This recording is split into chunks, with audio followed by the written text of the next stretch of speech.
Good morning, gentlemen. It's nice to see you this morning. Such a fine-looking group of Christian Israelite men. And I hope that I will have a message that will be of value to you this morning and inspirational to you. Appreciate all the new faces that have come in, and I'm sure there'll be some more coming in today. And so we will have a good time of fellowship together. If you have your Bibles, would you turn with me to the book of Isaiah, please? Chapter 22.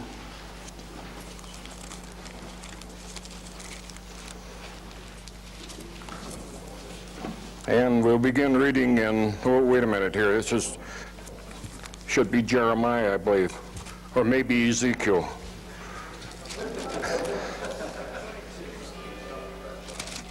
Goodness sakes. Ezekiel 22. Finally got it straight here. I don't know, it must be a sign of old age when you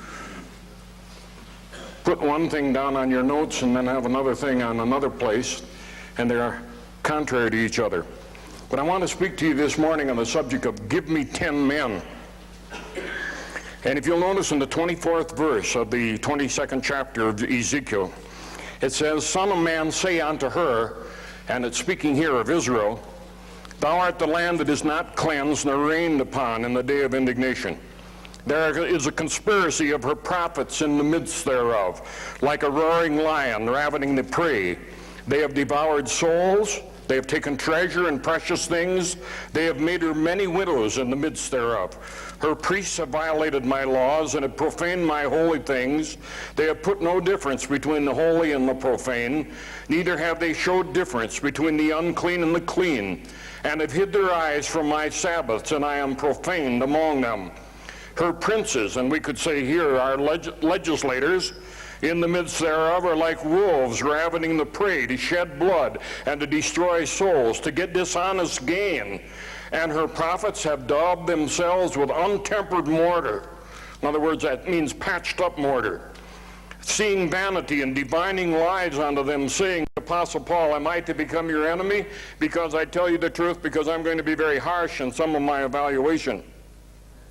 I think, gentlemen, that the conditions in this beloved land of ours have become so serious that we can't do anything but take the very frankest and harshest appraisal of what's going on. One of the most important things I think that concerned Americans are going to have to face up today is that we aren't playing a game. We are involved in a struggle for survival. This is the real thing. This is for keeps, gentlemen. And the outcome of what you and I decide and do today and tomorrow is going to decide the destiny of this nation of ours for generations to come.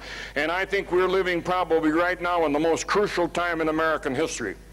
When I was a young man, which was some 40 years ago, I hate to admit, there was a popular light opera that was going around the country that had a theme song that some of you will remember. It went something like this.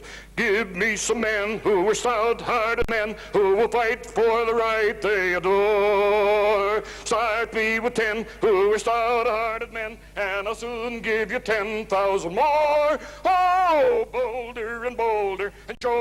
Why do they hate the Gordon Calls of America?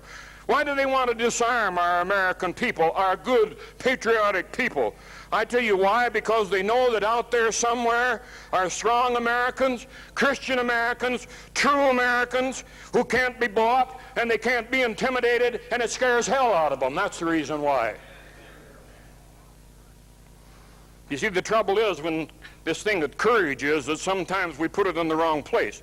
Courage is a great deal like love. You know, the supply and demand is about equal. It's the matter of distribution that causes most of the trouble.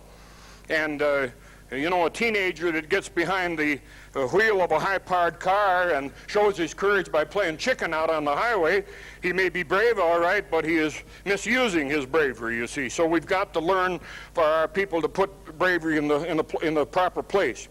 And I think in the days that are ahead of us, we are going to see this, and we're going to have to redouble our efforts to reach concerned Americans so that they will be able to use this innate courage that we have in our Israel people and use it in the proper manner. I think one of the things that we desperately need to return to in America is an old-fashioned procedure, standard operating procedure that used to be standard operating procedure with most of our people, and I'm referring to that thing called righteous indignation. The ability to see something wrong and then the guts to stand up and do something about it. And what a thrill it's been to me in recent days to see men and women out on the streets who are willing to go to jail in their protest against the murder of our unborn children. And you can see the thinking of the establishment towards these Christians by the harsh manner in which they've been treated. Have you ever thought and imagined what would happen if a bunch of homosexuals or the Jewish Defense League would go out in the streets and do that? Why, they'd be left absolutely alone. The law wouldn't touch them. You know that as well as I do. And I look at our present conditions and I know they're dark, and I know it seems impossible at times. But I want you to remember something. The conditions we face today are not hopeless conditions. They sort of remind me of a ball game that I attended many, many years ago. I knew a Negro fellow, a black man, and he was playing on a baseball team called the Blue Jays, and he had invited me to come and see the ball game. I arrived near the end of the first half of the first inning. It seemed to me, I think there were 2 out, and the bases were loaded, and the Blue Jays were behind 27-0 already. I got a hold of Charlie, and I said, "They're whumping you pretty bad, ain't they?" And I never forget what he said. He said, "No, they ain't. This is only the first inning. Us ain't come to bat yet." Well, I want to tell you, my friends, I think if we could get our American people, our Christian people up and get them to take a turn at bat once in a while, we could turn this thing around in a short period of time. Jesus told us that when we see these conditions coming, and you can find this in Luke 21, 27, and 28, he said, when you see all these bad things happening, the famine and the pestilence and the wars and the government oppression, that's the time when you want to lift up your head and throw your shoulders back because because of the fact that your redemption is getting close by. We ought to be happy today as we see these things happening because we know that the end is just around the corner. And I'm thoroughly convinced that if 1/4 of the people in America that dare to call themselves Christians would fall in love with their Lord and strive to obey them, we could turn this nation of ours around in a short period of time. And we could outscore those that are trying to destroy white Christian civilization. You see, our biggest problem is apathy in our people. I'm talking about Christian people now. I'm talking about Israelite Christian people now. We're like that woman that I told you about, some of you have heard me tell about, that was mugged and raped in Central Park, New York. A man found her lying on the ground, bleeding from her wounds. She went up to her and said, "Lady, should I call the police?" She said, "No, don't. I don't want to become involved." Well, we're a lot like that. Somehow or another, my friends, we're going to have to convince Christians that they're going to have to get up out of their comfortable, air-conditioned spiritual foxholes and get involved. That they're going to have to quit folding their holy hands in prayer, asking God to handle the dirty job He gave them to do. Not very long ago, I had a young Baptist preacher tell me, "This earth is not my home. I don't have to warn about all those things you're talking about because you see, Jesus is going to come back before the end of this world and take me out of this mess." Well, it just happened that I knew a little bit about that fellow, and I knew that the month before that he'd increased his life insurance. And I knew he was putting money in the bank every month so his kids could go to college. And I said, "If you really think the Lord's coming back, how come you just increased your life insurance and put money every month in the bank for your kids to go to school?" And he got mad and walked off because he didn't have an answer. He was preaching something he didn't believe in. And some of you remember this fellow over in Memphis not very long ago that put out a book last year, I think it was, 88 reasons why the rapture was going to take place in 1988. And it didn't happen when he said it did. Now he's come out and he sold another 600,000 books to a bunch of religious suckers because he said, "I made a miscalculation. Now it's going to be the 1st of September, 1989. And we've got these people all over the country, and our people are swallowing this hogwash, hook, line, and sinker, and wonder why nothing is done in the country to save this country of ours. Now, I think most of you will agree with me that we're living in probably the most shameful period in American history because the majority of our people are afraid. All you have to do is talk to them, you can see that. And they become so afraid that they're willing to compromise with evil and evil men if they can have a little momentary safety and comfort. And yet what we see happening in America is against the very innate feelings of Americans. We have seen the patriotism of this country of ours that has sunk from the high point of a Patrick Henry who said, "Give me liberty or give me death." knowing it was putting a British noose around his neck. And we've seen it sink from that to the low whimpering cries of our church leaders who say it's better to be red than it is to be dead. And we've seen the statesmanship of America as it's gone from the high point of the Monroe Doctrine that used to protect this hemisphere of ours against outside aggression to a low degree of chickenship that turns our Panama Canal over to the enemy. Be careful with that one.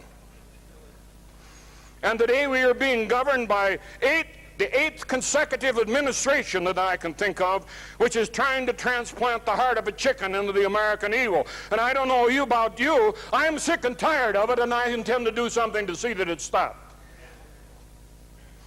What I'm talking to you about this morning, gentlemen, is treason. Treason, as it's defined in the Constitution, Article 3, Section 3. Here's what it says. Any fifth grader can understand it.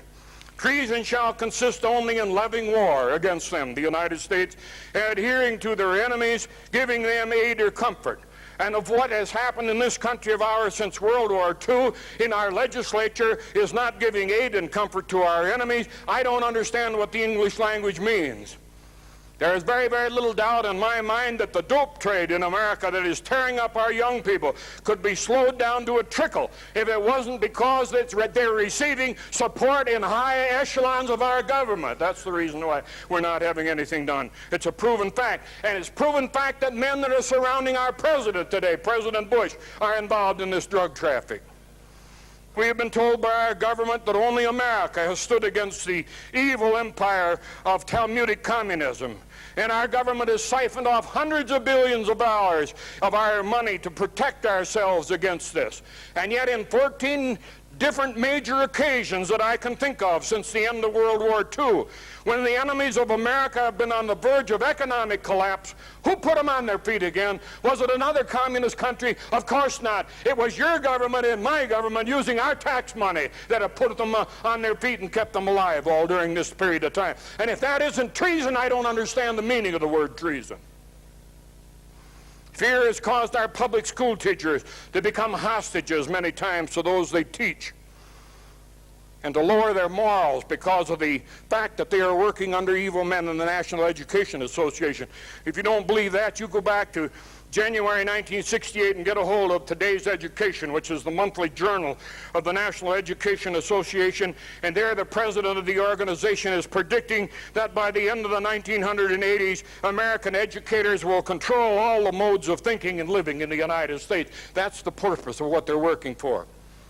And it's because of fear that many American parents have abrogated their God-given responsibility of parents, and they become responsible to their children rather than for their children. And there's a great deal of difference there. Because of fear, we have fought 2 no-win wars with countries smaller than this state, and we've lost most of them. Not because we didn't have the ability to win, but because our government allowed us to come under the control of the anti-God United Nations, and we fought both Vietnam and Korea, not under the control of American military leaders, but under the control of a Russian general. Now, I want to tell you, my friends, if you want to get something that'll really shake up your local American legions and VFW, I challenge you to get a hold of this pamphlet called Treason in High Places, written by Lieutenant Colonel Bud Farrell, U.S. Army retired, about what happened in Vietnam and Korea, and make sure that a pamphlet of this gets into one of every service organization in your community. Here's what he says, among other things. Shortly after the inception of the United Nations, Mr. Trygve Lie was told by the Soviets that only a Soviet could sit as Undersecretary of the Security Council of the United States. This is the war-waging arm and peacekeeping factor of the United Nations. Mr. Lie was astounded, for this was not in the United Nations Charter. But the Soviets quoted authority that was given to them in the London Accord when a meeting of the Big Five, the United States, Great Britain, France, China, and the Soviet Union, was held in London, England, and all 5 nations agreed to this procedure. President Harry Solomon Truman was a representative for the United States at that meeting. President Truman was also a Grand Master of Freemasonry at that time. President Truman, the Zionist, President Truman, one of the many traitors that have been in Washington, D.C. And the magnitude of this insidious treason is further realized when you understand that the Secretary of Security Council of the United States was and still is the commander of the United Nations World Peace Forces, of which the United States military is a part. Think about that. And our men fought and died in an immoral war in Korea and an immoral war in Vietnam. Yes, it was immoral. It wasn't immoral because of the fact that we fought against communism. It wasn't immoral because of the fact that we backed up our allies in those countries. It was immoral because our government leaders allowed our men to go to foreign soil and die there and were fighting against an enemy while we were supplying the enemy with the very things that killed them. And if that isn't immoral, I don't understand the meaning of that word. And even the ministers of the gospel have abrogated their duties in recent years and have been urging their people to compromise with evil and coexist with evil men to bring temporary tranquility. I can't think of a more vivid example than Dr. Billy Graham. Folks, we've allowed ourselves to be talked into this current model of fear. We're afraid of the big bomb. Yep, there hasn't been anybody killed in a nuclear explosion since Hiroshima or Nagasaki. Yet we're more afraid of the big bomb than we are of the Talmudic communists that have killed over 140 million people during this same period of time.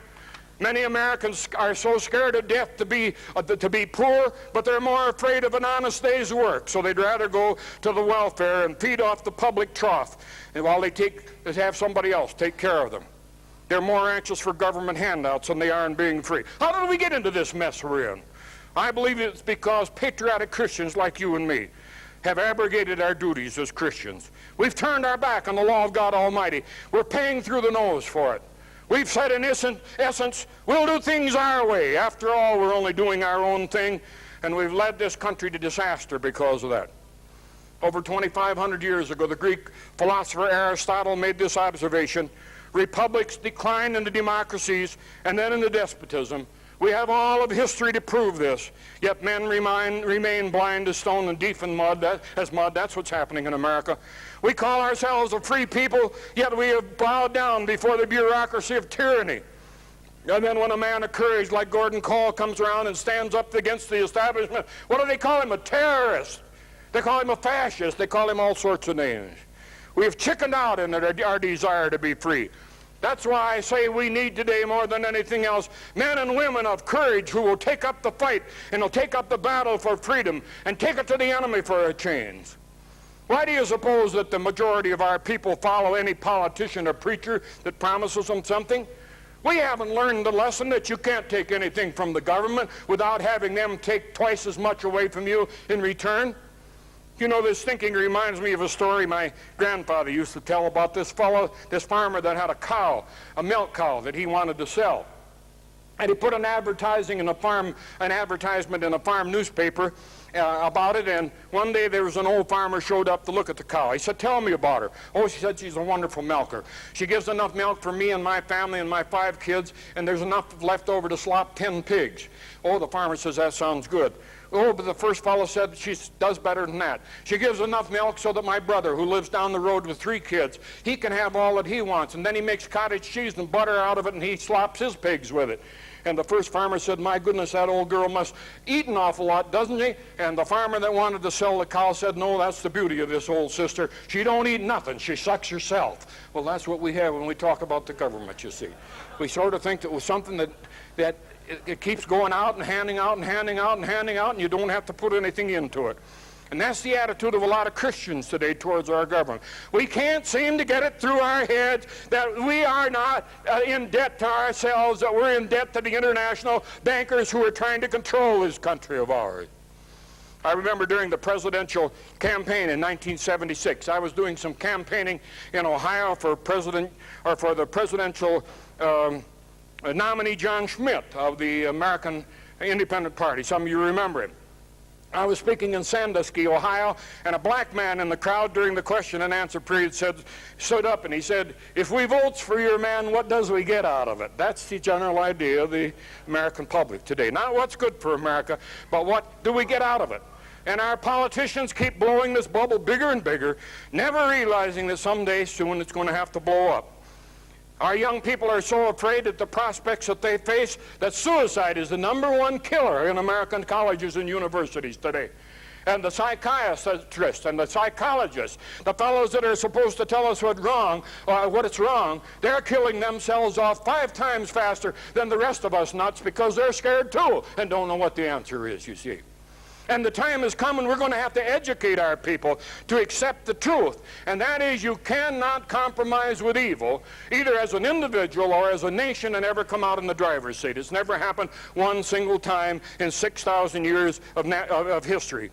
We need to realize that the problems we're facing are not political in nature. They're spiritual problems, moral problems. And we're going to have to fight against them from this point. When the Apostle Paul stated over in 1 Timothy 6:12 that the love of money was the root of all evil, he knew of where he spoke, because if you look at every danger that's destroying America, there's a big dollar sign behind it, and where you have the dollar sign, that's where all the vultures began to gather to get their part in it. And it's the responsibility of people like you and I, concerned American, Christian American, people that not only recognize the problems but have courage to do something about it, which is not popular, as many of you know. In fact, I found that when you have courage to tell people about the problems they face, they get mad at you. They have to call you names. Many of you know that. I think one of the greatest tragedies of our time is that we have men and women in government in Washington, D.C., we have them in the media, and we have them in the church, and they understand our problems, and they know who are behind our problems, they know who the enemy is, and they don't have guts enough to get up and say anything about it. They're scared to death. One of the reasons why David Duke is becoming very popular in the state of Louisiana right now is because he is telling the legislature of Louisiana what other legislators have wanted to say for a long time and didn't have the guts to say it, and he's saying it. And as a result of that, he's gaining amazing popularity among the people of Louisiana. I was on a talk show not too many years ago in Philadelphia, and I made the statement that I thought it was high time that Christians took a close, hard look at our open check policy to the Israelis. The moderator, who happened to be Jewish, strange, isn't it? He called me an anti-Semitic pornographer of paranoia. That's a real mouthful, I'm going to tell you. Yeah, a pornographer of paranoia. But you know what? Most of the backlash I get doesn't come from the Anti-Defamation League or the Jews or the Zionists. You know what it comes from? It comes from the clergy. Comes from men like Falwell and Swigert, who have sold out to world Jewry and are going to support those antichrists no matter how dangerous it is to this country. I want you to realize, folks, you aren't going to lose your freedom some morning at 3 o'clock in the morning when there's a rap on the door and you go there and here's a guy standing with a star on his helmet and a Tommy gun in his arms, and he said, "Come along with me to the concentration camp." That's not when you lose your freedom. You lose your freedom when you see things happening in your local church, in your local government, and in your local school system, and you know it's wrong. And you sit back and say, "Well, I'm just an individual, you know. Everybody knows you can't buck City Hall." And when enough people feel that way, we're going to lose our freedom. We're going to take her to the cemetery and bury her, and they'll put a headstone over the grave with this epitaph on it: "America died because good people like you and you and you and you and you and you and me, we didn't do anything about it. We didn't take a stand against them." You see, our freedom in this country wasn't bought and paid at Valley Forge. That was only a down payment on it. And every generation of Americans has to make payment on account if we're going to remain free.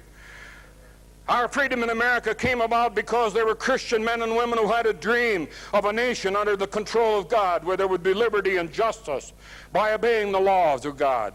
They were the men and women who put their money where their mouth is, and many times they put their life on the line because of it. I don't think there's a single one of you in this room this morning that would shoot a watchdog that you had in your house that barked when a burglar tried to break in. You wouldn't take your gun and go down and shoot the dog, would you? That's what we've been doing in America for 50 years. We've been shooting the watchdog. We've thrown stones at the watchman who warned us of the danger, and we've become afflicted with a monstrous case of ostrichitis. That's a disease where you stick your head in the sand when you see a danger coming, hoping it might go away. I want to tell you something about it. You stick your head in a hole, your tail sticks up, and gets shot in the tail. It's mighty painful. I can tell that from personal experience.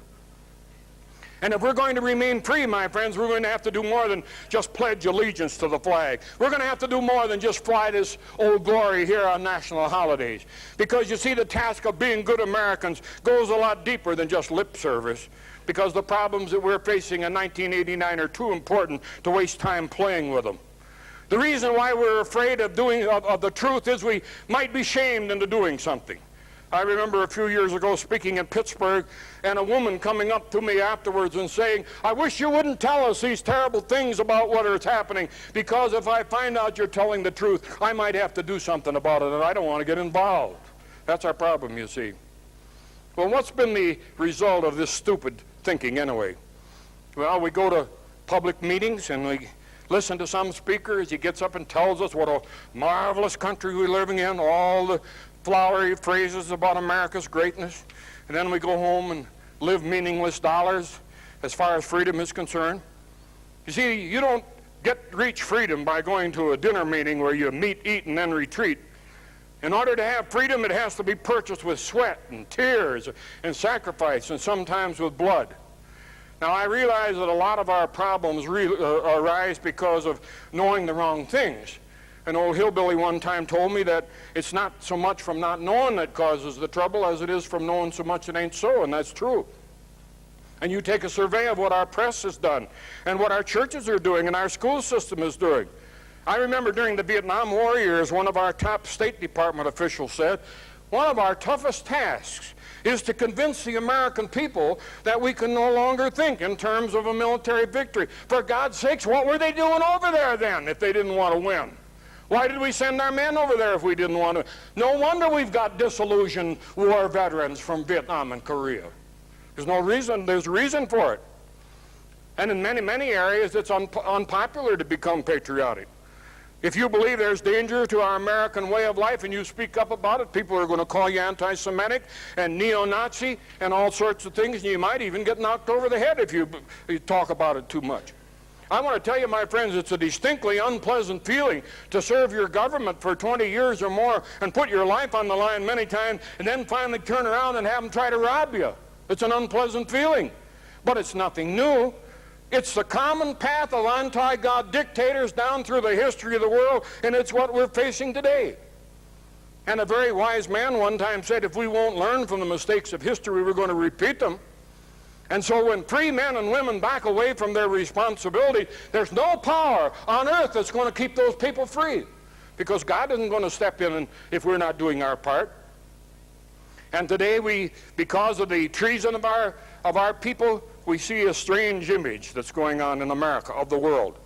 I can remember where 30 years ago, where America was admired all over the world. You could go into most any country, and even the countries that hated us, and you would be treated with respect because you were an American, if they knew you were an American. We used to put an American flag on the bumper of the car where we went around over in Ethiopia.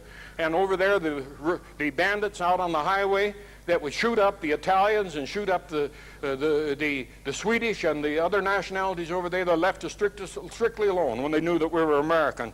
And yet what has happened? Today these same countries, they spit on Americans and because they know that our government doesn't have courage enough to back their people anymore. We were admired by one and all, and now we have turned into a stumbling, bumbling dolt who scrambles around, staggers around from one crisis to another through a haze of fear, and we've become a dissipated giant who throws away bread to his less fortunate neighbors. He borrows the money to buy the bread in the first place because he wants to keep them out of his hair while he engages in a mammoth orgy of crime and violence. We present the image of a terribly sick giant who has exchanged his God-given birthright for a bowl of stinking Zionist socialist pottage, and who has lost his sense of destiny and has purged his mind of morality. All the way back in 1837, Abraham Lincoln, looking forward into the future of America with amazing clarity, said this: "No foreign power can ever by force take a drink from the Ohio or make a track on the Blue Ridge, not in a trial of 1,000 years. At what point, then, is approach of danger to be expected? I answer that if it ever reaches us, it must spring up from among us. It cannot come from abroad. If destruction is to be our lot, we ourselves will be the author and finisher. For as a nation of free men, we will either live through all time or we'll die of suicide. And I want to tell you, my friends, the problem today and the danger to Christian Americans today doesn't come from Moscow or Peking. It comes from Washington, D.C. and New York City. That's where it comes from. Right here within our own country.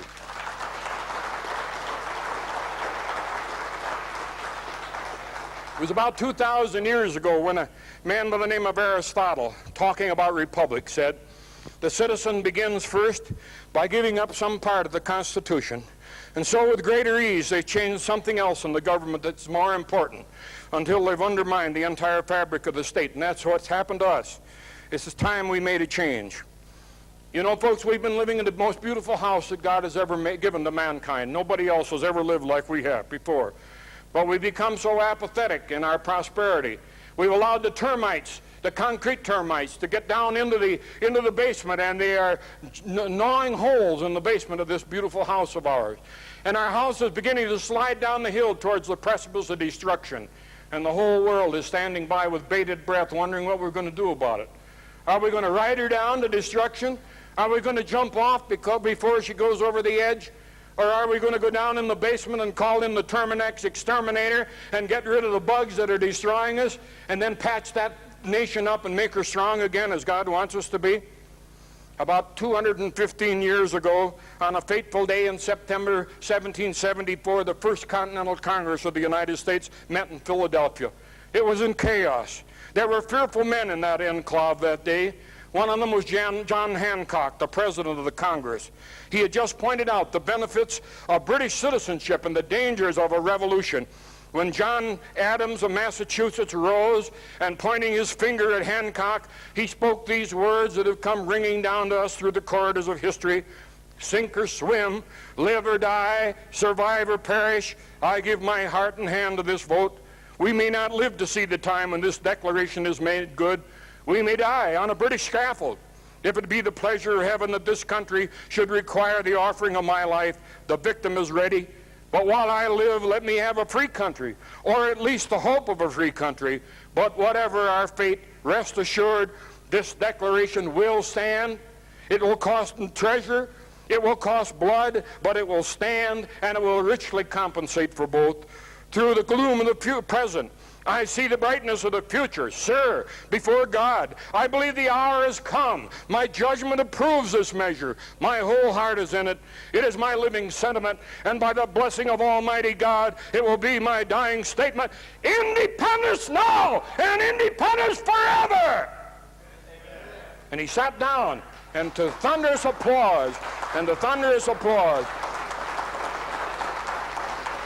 he sat down, and to thunderous applause, the Declaration of Independence was signed without a single dissenting vote. Congress convened that day, and the British bombarded Boston. And a signal light burned that night in the belfry tower of the Old North Church as Paul Revere made his famous ride.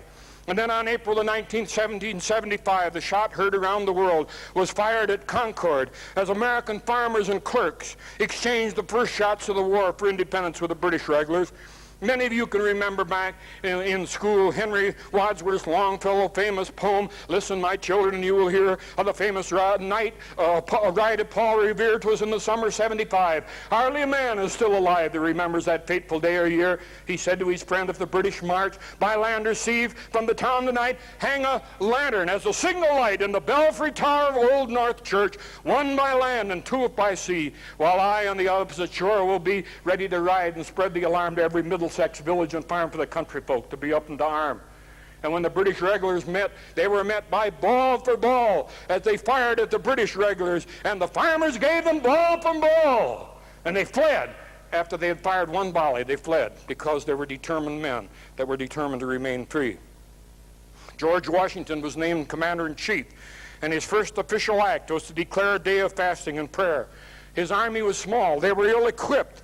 That first winter was a terrible winter at Valley Forge. They were short on powder and ball. They didn't have clothing. They didn't have food. There were young men who refused to serve in the army. Many influential Americans were against the war effort. One of his own commanders sneeringly told him, God is on the side of those who have the heaviest battalions. And then in the middle of that terrible winter at Trenton, with the odds against him of 100 to 1, George Washington rose from his knees in the snows of Valley Forge and took that little band of his across the river against the finest fighting army in the world at that time, and they came away with a glorious victory. And the war ended about 4 years later, and the Liberty Bell rang out the words of Leviticus 25 and 20, proclaim liberty throughout the land unto the inhabitants thereof. And since that day, America has become a land of promise. It's become the land of promise to millions of oppressed. When property rights were taken away from men, they came here. When their rights to worship God were abrogated, they came. And you and I are the only ones that can keep this heritage alive. Because I want to tell you, my friends, we are going to lose this heritage and become slaves if we allow evil men to rule us through regulation rather than through the constitutional process. You see, our founding fathers were not only statesmen, they were also historians. And they realized in all the recorded history, big government was the monster that tramples on the right of people. And they determined to protect these rights and came up with that incomparable Bill of Rights, which we could call a bill of limitation. Because the first 9 say to government, thou shalt not, thou shalt not, thou shalt not. And then in the 10th one it says something like this, government, if we forgot anything in the first 9, you can't do that either unless we give you the right to do it.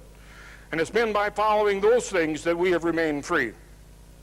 And of course, one of the rights that is the most important and is under the most vicious attack today, and is probably the most danger to us, is this attack against the Second Amendment rights to keep and bear arms.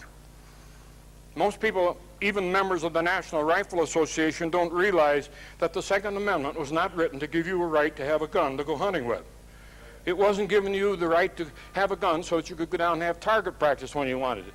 The Second Amendment was written specifically to give the American people the final stand against a tyrannical government that tries to take over their control. And the very opening words of the Declaration of Independence say something like this, that people don't like to change their government for light or transient causes. And that as long as evils are sufferable, they will put up with that government. But when it becomes evident that that government is trying to take away their very freedoms, it then becomes not only their right, but their duty to change that form of government. Our founding fathers recognized that. And that's why they put the Second Amendment in. And that, gentlemen, is the reason why we must not let them have our guns.